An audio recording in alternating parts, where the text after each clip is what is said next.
Bonjour à toutes et à tous. Aujourd'hui, on va analyser Julien. Julien, un ancien triathlète qui avait arrêté pendant pas mal de temps et qui a repris cette année. Et il a fait donc appel à mes services pour analyser et l'entraîner durant cette saison pour préparer un Alpha Ironman Aix-en-Provence. Euh, du coup, c'est parti, mon kiki. La première vue de l'extérieur pour analyser le retour aérien, donc la phase de recovery. Euh, Franchement, rien à dire. C'est un nageur qui nage en 1,50, 1,55 au 100 sur Alf. Donc raisonnable, intermédiaire, raisonnable. Franchement, la phase de recovery pour son niveau, elle est vraiment très correcte. En vrai, même pour quelqu'un d'avancé, j'ai pas grand chose à reprocher. Là, légèrement, le coude qui rentre un peu trop tôt par rapport à la main. Ici, jusque-là, tout va bien. En fait, il faudrait garder ici le même rentré comme ça. Et ce qui se passe, c'est que il rentre un peu plus. Ouais, là, toc, il arrête sa flèche et il repasse un peu plus comme ça. C'est dommage parce que il était bien jusque là, il était bien. Il a juste à continuer à rentrer ici. Et il rentre un peu plus. Ouais, là, il y a son coude qui descend sans que sa main reste à la surface, juste au-dessus de la surface, et son coude descend. Alors qu'elle devrait juste plonger. Donc là, ce petit détail à corriger. Là, c'est pas parfait. Rien à dire sur l'extérieur. Peut-être juste un petit peu plus de flottaison parce qu'il flotte pas assez.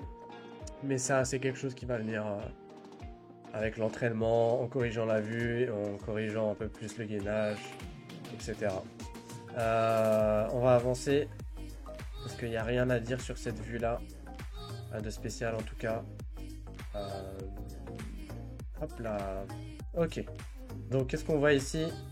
Hop. Là, c'est la position la plus en rotation. Donc là, il y a beaucoup trop de rotation de l'épaule, hein. On est quasiment sur du 75 degrés, 70 degrés. Moi, je voudrais voir quelque chose qui est entre 35 et 45 degrés. Donc beaucoup moins de rotation. Vous voyez que son coude est quasiment à la verticale. Son bras, pardon, est quasiment à la verticale ici. Et son regard est beaucoup trop tourné sur le côté. Il pourrait respirer un peu plus profondément dans l'eau, c'est-à-dire un œil dans l'eau et un autre œil à l'extérieur de l'eau. C'est quoi la conséquence de cette rotation du buste trop élevée? Un déséquilibre dans l'eau qui fait que ce bras-là, à gauche, il va pousser vers le bas pour avoir de la flottaison, alors que quand on est moins en rotation, on a une meilleure flottaison, et des jambes qui partent en cacahuète parce qu'il faut aussi équilibrer le bas du corps. Parce qu'en fait, toute cette inclinaison, c'est-à-dire que là, sa hanche est moins en rotation que son buste. Ça crée un gros déséquilibre et ça à l'intérieur de l'eau. Et ça crée. Ses jambes surcompensent en utilisant une grande amplitude de mouvement. Sinon, l'alignement est franchement correct. Vous voyez là, c'est assez aligné, enfin quasiment tout aligné. Je vais juste regarder pendant la respiration. Là, il y a c'est légèrement comme ça. Mais, mais ça va. Enfin, c'est moins grave que pas mal d'autres triathlètes sont. Donc ici, il faut juste faire attention à pas faire une inclinaison et une rotation du cou de la nuque, mais juste une rotation, pas une inclinaison, ok? Mais sinon, à part ça, ça va. Quand tu rentres ta main, essaie de la rentrer plutôt comme ça, plutôt que comme ça. Euh, mais c'est pas tant un souci parce que si on trace là une droite ici au niveau de la Au niveau de l'axe central, il dépasse pas l'axe central, donc ça va. D'ailleurs, regardez, si on trace une droite, ici, de sa tête à ses jambes, on voit qu'il y a une légère inclinaison ici, de la colonne vertébrale. Vous voyez? Donc ça, c'est quelque chose à légèrement améliorer. Franchement, c'est pas flagrant, mais ça peut être amélioré juste avec un petit peu de gainage. Le gainage, c'est ce qui nous permet de garder un alignement de la ceinture abdominale.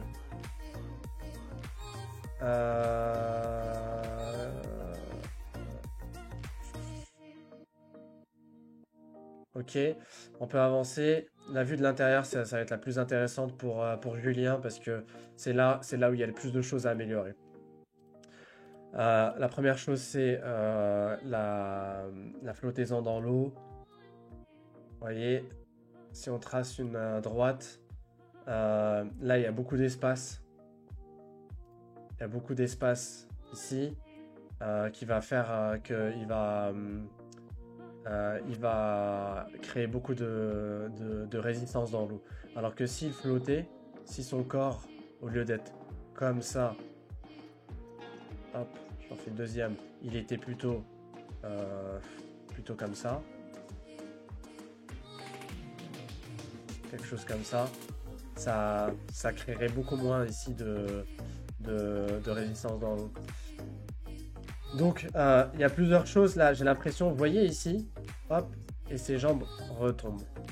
Ça, c'est typiquement lié au fait que les amateurs, bah, ils n'ont pas autant d'élasticité que les pros, parce que notamment, bah, on a un métier souvent de bureau, on est assis toute la journée, ce qui fait que nos iliopsoas, comme ils sont raccourcis, comme on est assis tout le temps, ils sont tout le temps raccourcis et jamais étirés dans l'autre sens, et ben ça fait qu'ils restent très rigides et très raccourcis, et ce qui fait que ça tire. Vous voyez là, ce muscle-là, s'il s'étirait, ses jambes seraient comme ça. Et ce qui fait que ça pousse les cuisses vers le bas, et on voit bien que ça fait quelque chose comme ça.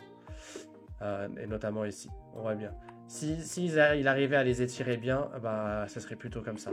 Donc ça, c'est vraiment, ça se corrige via de l'étirement. On peut beaucoup étirer les iliopsoas.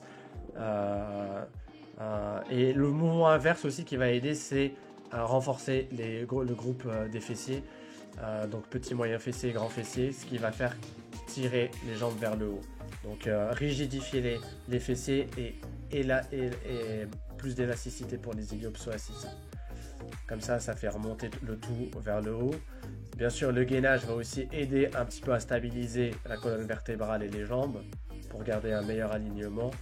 Et le regard, j'ai pas encore regardé le regard, si on avance. Ouais, le regard, rien de spécial. Ouais, il regarde parfait, il regarde comme ça, rien de spécial. Là, on voit que la nuque est pas trop stressée. Ça fait quelque chose comme ça. Hop, ça va. C'est pas quelque chose que je vois comme ça. Donc c'est pas mal. C'est pas mal. Donc là, il y a juste un petit peu de flottaison. Normalement, avec la combinaison triathlon, ça devrait largement améliorer ce point faible. Donc c'est quelque chose qui va plutôt te pénaliser sans combinaison. Maintenant, ce qu'on va analyser, c'est l'entrée de la main dans l'eau et tout le mouvement qui suit. Hop, on va s'arrêter là. On va mettre pause. Ok. Donc comme je t'ai dit, regarde, il y a tout qui rentre en même temps. Alors que au final, pendant ta phase de recovery, de retour à rien, elle est bien. Hein. La technique est bonne. C'est juste à la fin, tu fais tomber le coude avant de faire rentrer les bras. Donc même chose de l'autre côté. Là, c'est beaucoup plus flagrant, regarde. Ah non, moi, ça va encore. Mais tu vois, là, il y a la main qui rentre en premier, mais après, tout le reste rentre en même temps. Alors que le coude, là, il doit être rentré en dernier. Ok. C'est aussi dû au fait que, regarde, tu vois tes épaules, elles sont bien pas assez, elles flottent pas assez dans l'eau. Tu vois là, regarde ton aisselle là, on voit ton aisselle sous l'eau. Ok. Si quelqu'un est à l'extérieur de l'eau, il devrait sur ton côté, il devrait voir ton aisselle à l'extérieur de l'eau et pas à l'intérieur. Mais ça c'est aussi lié à la flottaison. La flottaison aide à ça. Donc, ok, l'entrée, on revient sur la phase de rentrer dans l'eau. La phase d'allonge. Donc, on a parlé de l'entrée dans l'eau. Ensuite, la phase d'allonge. Alors, attention, regarde, tu vois. Là, ça va un petit peu vers le haut. Ça va créer un petit peu de résistance ici. Hop, de l'eau qui arrive. Donc, essaye de horizontaliser un peu plus le geste. Jusque là, tu vois, toute la phase de là à là, ce serait mieux d'horizontaliser. Tu vois, donc là, tu restes à la surface de l'eau au lieu d'horizontaliser directement, et c'est là que tu fais ta phase d'allonge. Donc c'est d'abord t'horizontalises par rapport à la surface de l'eau, et ensuite tu fais ta phase d'allonge. Toi, tu fais ta phase d'allonge en haut, et ensuite tu baisses. Donc c'est vraiment quelque chose à inverser. Tu vois, hop. Tu restes à la surface, et c'est que à la dernière minute que tu horizontalises, et en fait tu horizontalises et tu descends direct. Moi j'ai envie de voir ce geste là ici en faisant une allonge. Ok, ensuite la phase de catch du bras gauche. Tu vois, regarde ton épaule ici, juste avant de faire le catch. Regarde ton épaule, comment elle est décollée. Par rapport et regarde déjà, tu commences le catch. Ouais, non, ça va encore. Là, le tempo entre le bras gauche et le bras droit au niveau du semi-rattrapé est bon. Mais par contre, tu retournes ta tête. Tu vois là, ta tête, elle devrait tourner maintenant. Il y a un tout petit retard. Au niveau de la tête. Tu tournes ta tête un peu trop tard. Elle devrait être quasiment complètement tournée au moment de l'entrée dans l'eau. Là, tu vois, t'attends. Et c'est que là qu'elle tourne. Mais bref, ça c'est un petit détail. Donc JD, le catch. Tu vois, là, tu fais ton catch vers l'intérieur. Et ça, c'est un manque de rotation interne de l'épaule. Et aussi un manque de une épaule qui tombe. Donc, si je reformule, parce que ton épaule tombe et n'est pas assez proche de la joue et pas assez en rotation interne, tu fais ça. Ok, là, actuellement, tu es dans cette position, comme ça, et tu fais ça. Si la phase de catch, c'est une flexion de coude. Ok, donc, si je te demande de fléchir le coude là maintenant, biomécaniquement, regarde, ça va aller vers l'intérieur. Ok, par contre, regarde, si je rapproche mon épaule de ma joue et que je fais une rotation interne de l'épaule, là si je fléchis le coude, regarde, ça va vers le bas. Et là c'est une position de catch efficace pour pouvoir ensuite pousser avec le grand dorsal.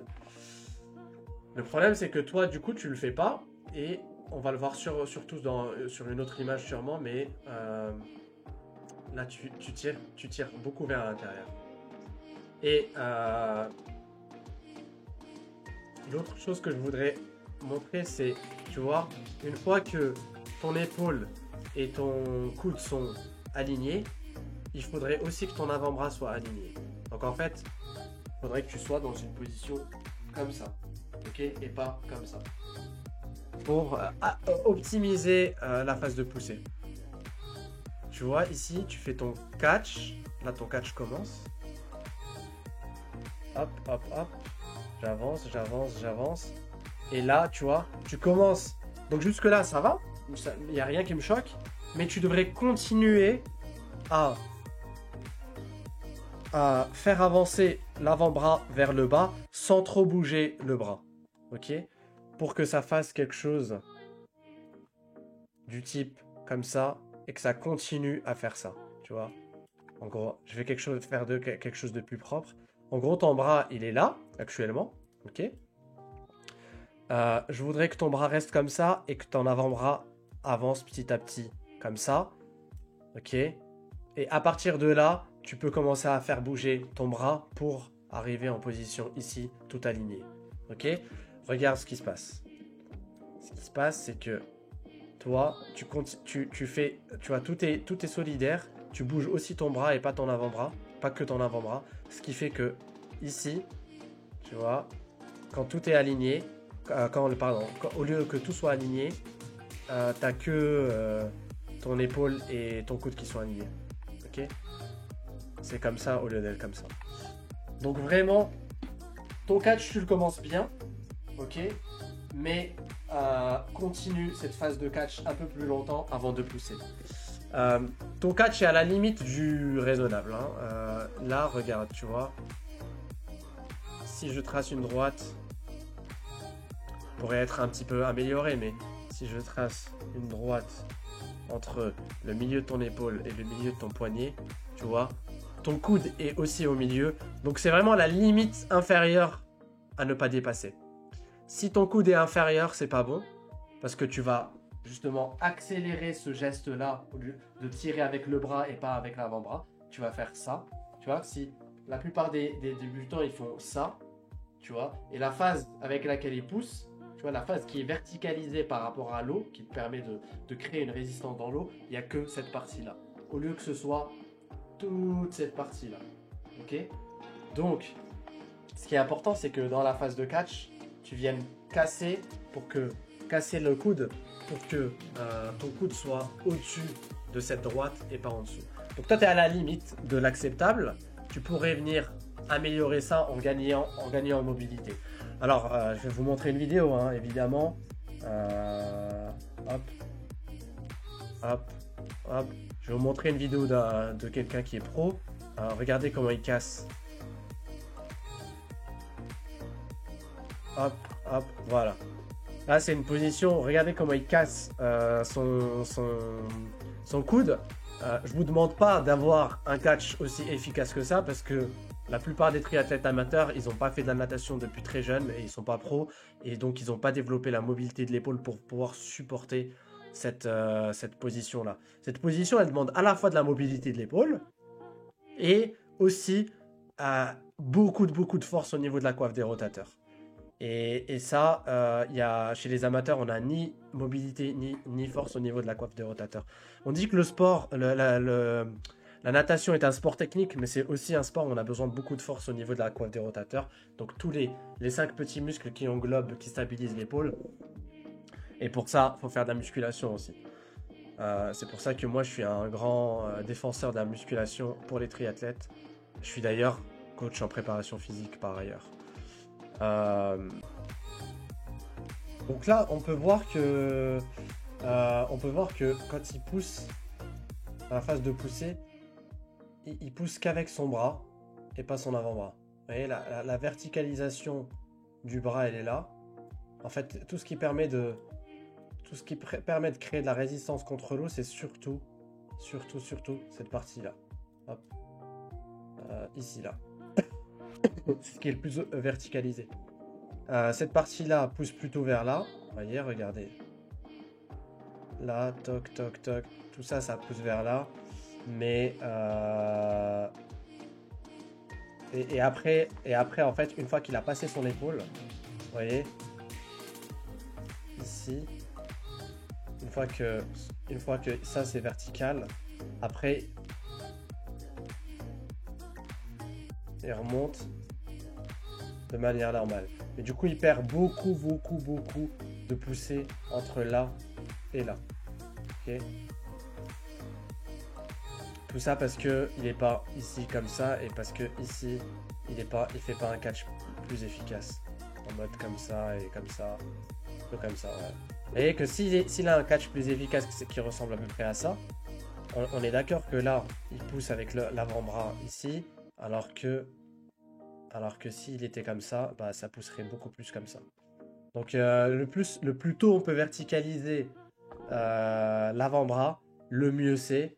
Le plus on peut aligner ici le tout, le mieux c'est. Oups, je vais trop vite. Là, hop, voilà. Le plus on peut aligner ici, le mieux c'est. Donc verticaliser plutôt l'avant-bras va aussi aider à ramener l'avant-bras plutôt ici. Hein. Tout est lié. Je crois que c'est tout hein, pour cette partie-là. Le seul autre truc que je voulais voir, c'était de face, voilà, calculer les angles. Donc si je prends la main droite,